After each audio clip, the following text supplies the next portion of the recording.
Femme d'autrefois, femme d'aujourd'hui. Chansonnette chantée par Carlus. Disque Odéon.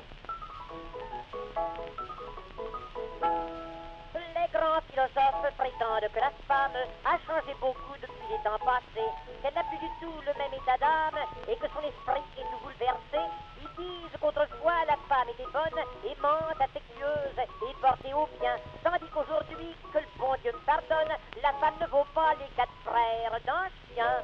Eh bien moi j'aime mieux, je le dis à haute voix, la femme d'aujourd'hui, la femme d'autrefois, parfaitement.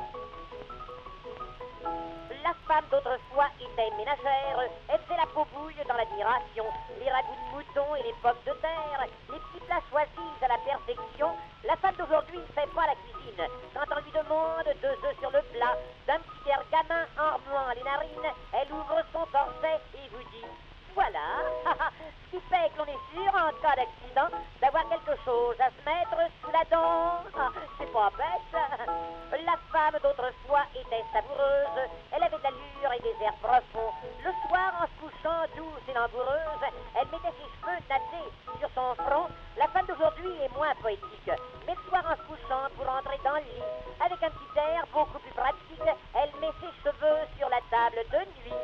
Quand elle voit qu'on ne s'en est pas aperçu, elle pose même parfois son râtelier dessus. À ce genre.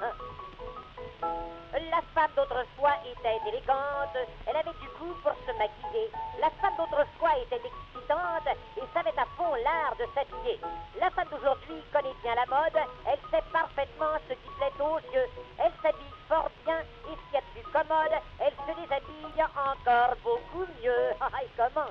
Je crois bien que les seigneurs, qui revenaient de notre temps, ils trouveraient tout ça vraiment épatant. Parfaitement.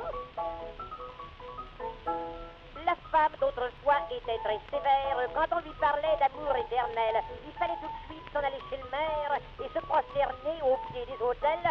La femme d'aujourd'hui, quand elle se marie, n'a pas l'âme émue ni le cœur si troublé. Elle va se prosterner derrière la mairie et l'hôtel qu'elle prend, c'est l'hôtel meublé. Elle prétend comme ça que c'est bien plus vite fait et qu'en fait de mariage, ça fait le même effet. Elle est pas si bête. Alors au revoir, messieurs et dames.